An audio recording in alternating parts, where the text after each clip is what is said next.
Welcome to another episode of Rich Politics. It's 2021. What a year 2020 was. Most of us want to forget it, but unfortunately, lockdown continues to have its ugly way here in Wales and across the UK. And of course, we've seen the hospitality industry take a right smashing. It's been decimated from pubs, restaurants, cafes, and of course, our gyms. Now, I was part of a campaign earlier last year, or later last year, I should say, to keep gyms open and classify them as essential. In fact, a petition went into the Welsh Government asking them to debate it, which they're going to do because it received around 20,616 signatures of people here in Wales who are asking the Welsh Government to reclassify them as essential. Are gyms essential? Should they be essential? Well, I'll let you make your own mind up, but joining me today is the owner of Physique Gym in Abertillery, Martin Lewis. Martin, welcome to Rich Politics. Are you all right? How you doing, mate? You okay? Good, thanks. Well, Martin, tell us a bit about your gym and where you're based and what you do there and the kind of customers you have coming in. I'm based in Abertillery, South Wales. It's a small town. I've been here around about just over 4 years now. I got a mixed range of people that train here. People as young as 12 to quite recently 85. So I got quite a mix of people training here. But yeah, I'm a qualified level 2 fitness instructor, qualified level 3 PT instructor as well.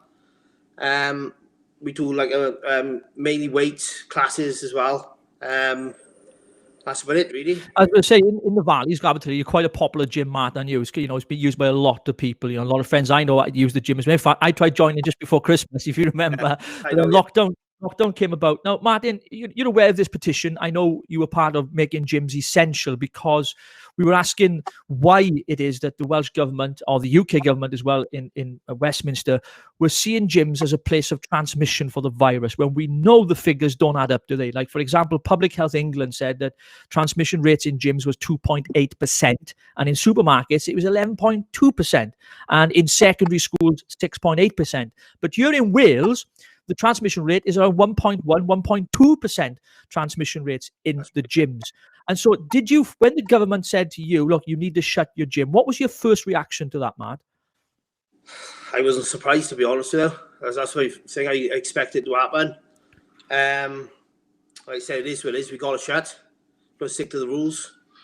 But it's silly. And I mean, considering they're keeping all these big corporate businesses open, like fast food outlets, McDonald's, KFC, stuff like that, things that are bad for your health, when the gyms contributed so low of the transmission that and they're beneficial, not just for the low transmission. They help you fight COVID. I mean, they're good for your mental health, well-being. They're good all over for your health in general.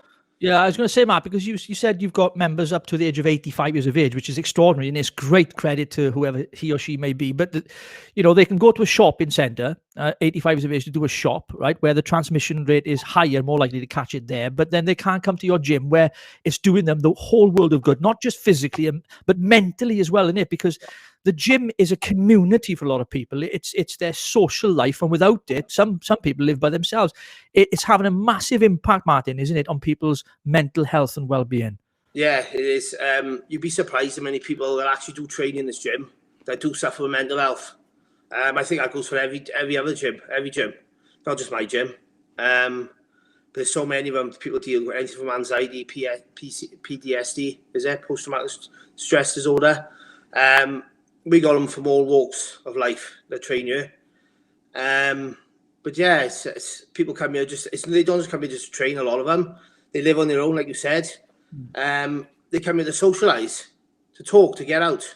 I've had so many conversations with people here. They come here, they just want to chat, and they're behind the counter and just get everything off their chest. But yeah, tend just about the whole last side.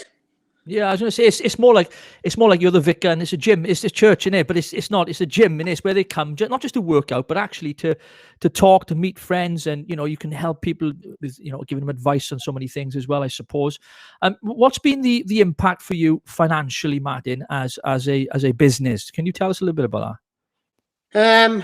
Well, it's taken me. I'm on my 4th year now, just turned 4 years. It take me, well, we've been shut, it'll be shut, if we shut the lake, it will be 9.5 years we've been shut, 9.5 months, sorry, we've been shut.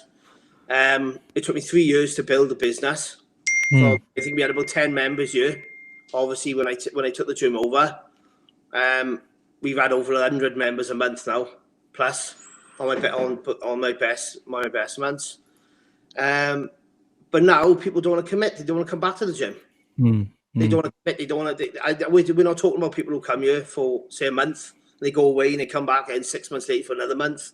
We're talking about long-term members. I've lost about 20. They're here religiously. Some of them have been here 30 years.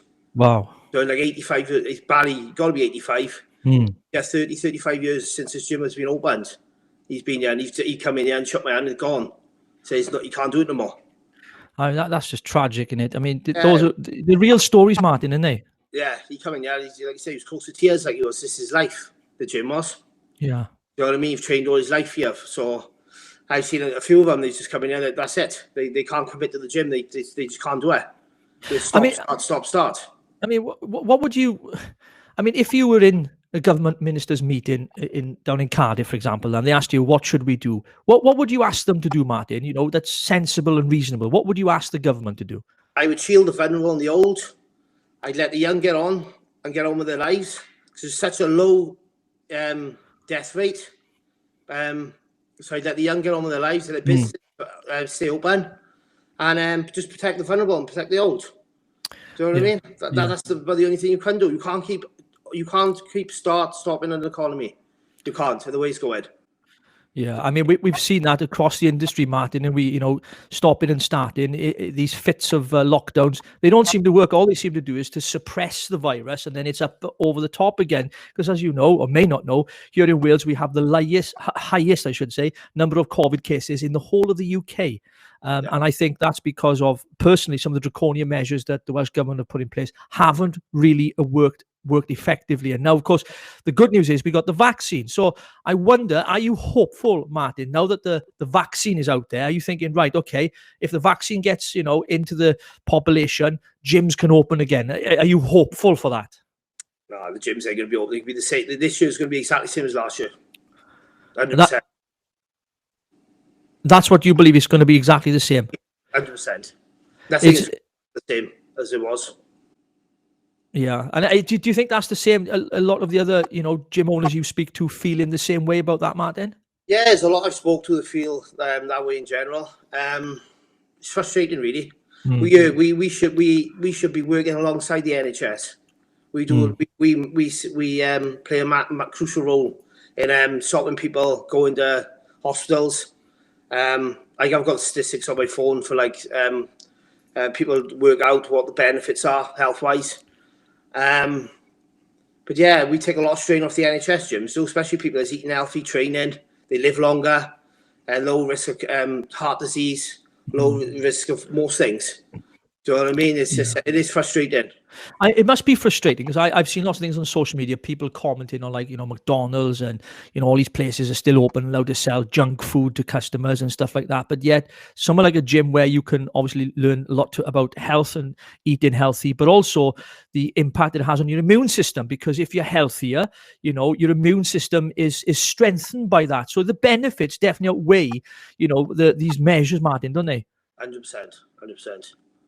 So what's the future for you now? Do you think you're going to manage to stay open to get through these lockdowns? Do you think you're going to be able to manage? And what's the talk in the industry with the other gym owners?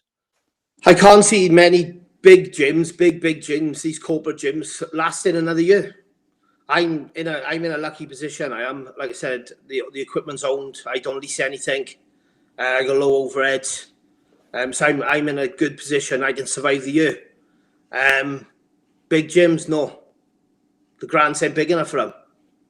Do you know what I mean? They wanted to shut your gym, like say these big gyms across your, I don't know if I can say like Planet Fitness and stuff like that, but they don't want to pay them the money. The money they lose it. If you're going to shut a business down and they're making 20 grand a month, you've got to pay them the 20 grand a month. 5 grand or 9 grand doesn't cut it at the end of the day. No, I mean, obviously in the hospitality industry has experienced the same, the leisure industry like yourself as well, Martin. And, what we need is a real roadmap to the way out. The government need to provide, real clear exit strategy to say, look, right, the gym's been shut for this long. This is what we intend to do. Now, we've got a review coming up, Martin, on the 18th of January. That is, I think, when the Welsh Government are going to talk about the leisure industry and gyms such as yourself. I mean, I personally can't see them doing anything, more than what they've done now. I can see restrictions coming in, of course, harsher restrictions, but realistically, they fail to understand. And it's good to have someone like you on today who can share his personal experience as a gym owner and as a user of the gym as well, about other customers as well and your clients, because you've seen the impact firsthand it's had on people, haven't you? Yes, 100%. I know a lot of people that train, what they're doing now, they're off work, furloughed. They're in the house, they're drinking every night. You know what I mean? It's not good for them. At the end of the day, they shut the gyms. One of the safest places you can be. You know what I mean? They're all about sending the kids back to school. They won the most highest infectious rates. Supermarkets, another one. Do you know what I mean? It's like if we're in the middle of a so-called pandemic, as they call it, they should shut everything down, not just leave these big corporate businesses open. Interesting point. They're making money, and what's about our small businesses? You know what I mean? Yeah. Well, Martin, listen, our time is up. Thank you ever so much for coming on today and just sharing your experiences, because they're real, Martin. And obviously, I know you're an Abertillery boy. I coached the football team Excelsior's up there for 3 seasons, so I love Abertillery, mate, and really appreciate you coming on. And let's hope that we see some light at the end of the tunnel. It's not looking good at the moment, I know, but be assured that you've got my support, and you've got over 20,616 people who have signed this petition for the Welsh government to debate on the 13th of January, I think, is. I'll keep my eye on that open for you and let you know how that goes. Martin, thanks for coming on Rich Politics. And don't forget, folks, follow us on Twitter. You can do that. You can follow it just down below the screen here. And don't forget to hit the subscribe button on the channel. Thank you. And I'll catch you next week on Rich Politics. Cheers, mate. Ta-ra.